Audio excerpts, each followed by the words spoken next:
السلام علیکم ورحمۃ اللہ وبرکاتہ۔ تو پیارے بہن بھائیوں، کیسے ہیں آپ؟ الحمدللہ علی کل حال، میں بالکل ٹھیک ہوں، اور اللہ تبارک و تعالیٰ کی ذات سے امید ہے آپ سب بھی بالکل خیر و عافیت سے ہوں گے۔ تو پیارے بہن بھائیوں، حقیقت اسلامک ٹی وی میں آپ سب کو خوش آمدید۔ انشاءاللہ تعالیٰ آج کا جو میرا ٹاپک ہے وہ ہے روح، آخرت۔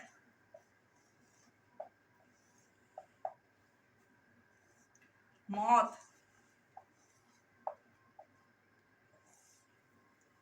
تو پیارے بہن بھائیوں، ویڈیو میں آخر تک بنے رہیے گا۔ اگر کوئی جملہ یا کوئی ٹاپک آپ سے مس ہو گیا تو یقین جانیے ہم فکر آخرت کے لیے جو ویڈیو سنتے ہیں تو ہمیں کچھ سمجھ نہیں بن سکے گی۔ ایک دن انسان کو مرنا ہے، آخر موت ہے، کر لے جو کرنا ہے، آخر موت ہے۔ انسان ایک دن کو مرنا ہے اور اپنی کرنی کا پھل بھگتتا ہے۔ اگر زندگی میں نیک اعمال کیے ہوں گے تو آخرت میں اس کی جزا ضرور پائے گا، اور آخرت میں برے اعمال کیے ہوں گے تو آخرت میں اس کی سزا پائے گا۔ جب انسان کی روح قبض ہوتی ہے تو روح کو جسم کے تصرف سے روک دیا جاتا ہے۔ یہی وجہ ہے کہ مرنے کے بعد جسام حرکت نہیں کرتے، وہ خشک لکڑی کی طرح ہو جاتے ہیں، اور موت کے بعد عقل، ایمان اور معرفت روح کے ساتھ جاتے ہیں۔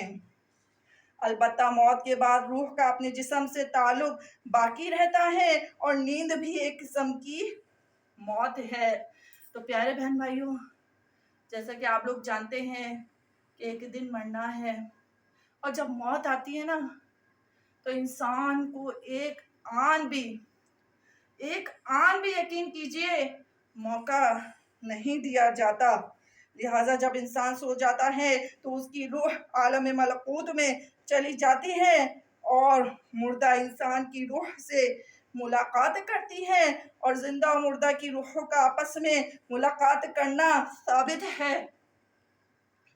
اور یہ بات بھی ثابت ہے کہ مرنے کے بعد زندہ لوگ کسی کو خواب میں دکھتے ہیں اور اس کے حال کے بارے میں پوچھتے ہیں۔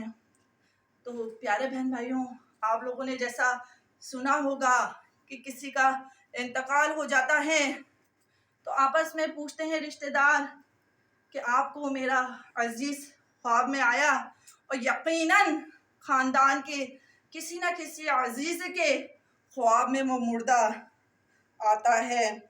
ترجمہ: اللہ جانوں کو وفات دیتا ہے ان کی موت کے وقت، اور جو نہ مرے انہیں ان کے سونے میں۔